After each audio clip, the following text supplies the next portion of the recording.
Hi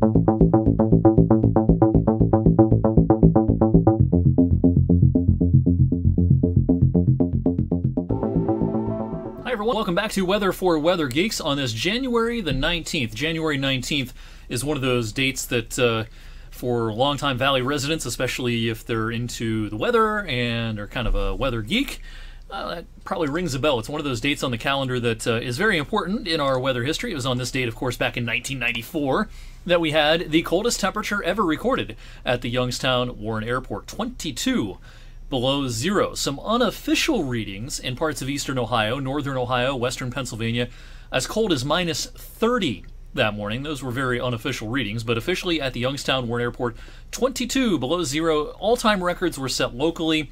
You're here in Youngstown, in the Cleveland area, down towards Wheeling, Steubenville, Pittsburgh, places like that. Our high temperature that day, the highest it ever got, 6 below on January 19th, 1994. And about a third of the country had temperatures below zero that morning, and about 16% of the country had temperatures below 20 below zero. That was a remarkable cold stretch, and it rivaled pretty strongly, of course, some of our other famous cold stretches in recent times, 1982 and 1985, and about this time of the year in January. We had fairly similar outbreaks. 5 below was the high on January 17th, 1982.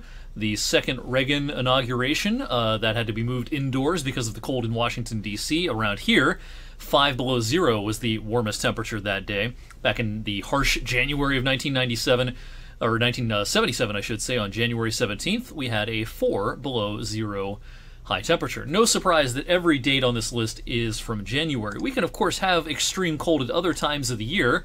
We had some extreme cold in February back in 2015.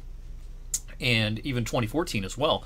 But it's more common, certainly, in the month of January. Today was not one of those days today, though. 42 is our high today. Now, hopefully you enjoyed the 42-degree reading we had this afternoon. That's probably the last time we have a high temperature that starts with 4 until sometime in February.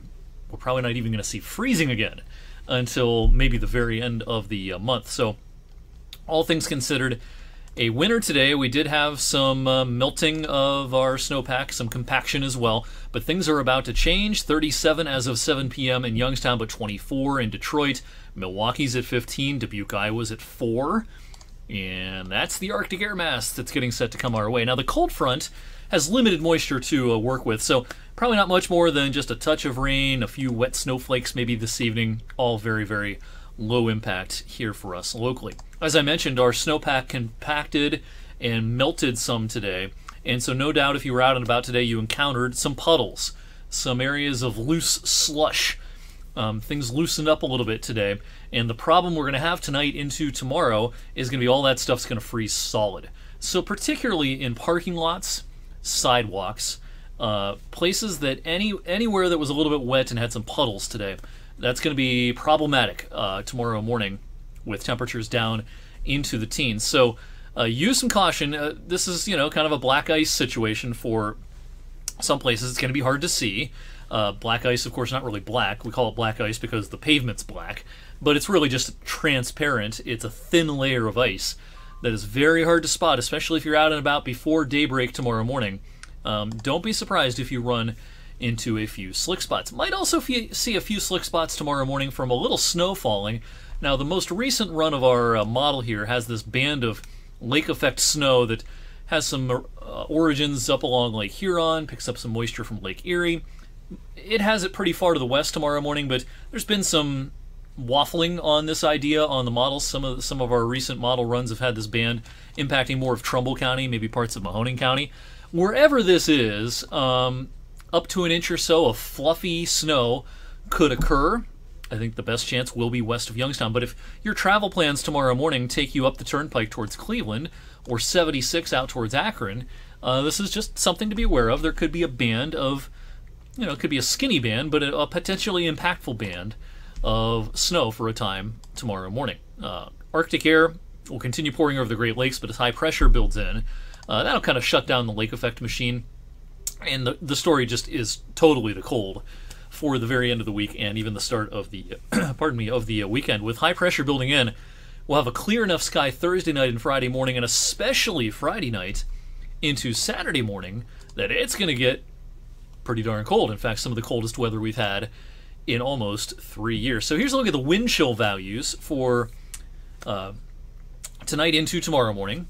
I know, a lot of districts have had all week off, and some teachers and students hoping now that they'll have a wind chill calamity day.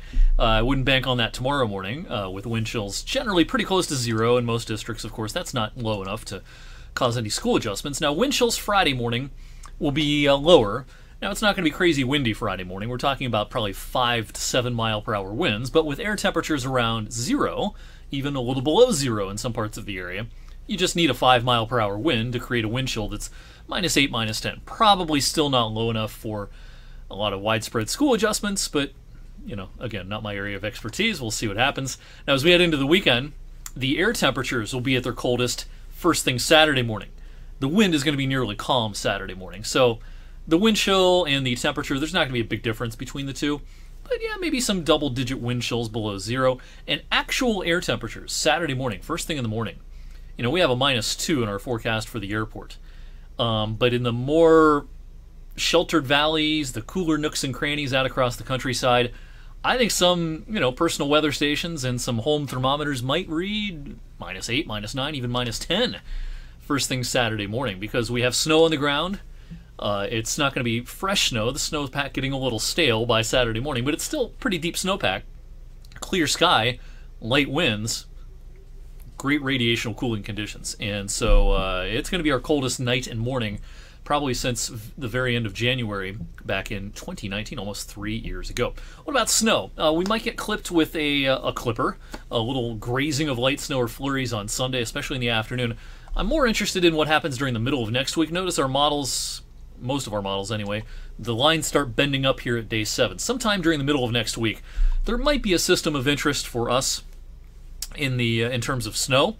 At this point, none of the modeling is showing any sort of big storm, but that might be our next best opportunity to have some sort of impactful snow event coming up in about a week. We have all sorts of time to sort that out. Just something that we'll be watching, of course, in the coming days. Coming up tomorrow evening, Thursday evening, on Weather for Weather Geeks, we should have our first look at the February forecast tomorrow evening. We'll do a final forecast at the very end of January, but we'll kind of take our first look at February. If you've been watching Weather Geeks lately, you know I expect February to be a milder month than January, but we'll talk about things in more detail and get into some specifics tomorrow evening. Hope you'll join us then. In the meantime, thanks for watching tonight. Enjoy the rest of your Wednesday.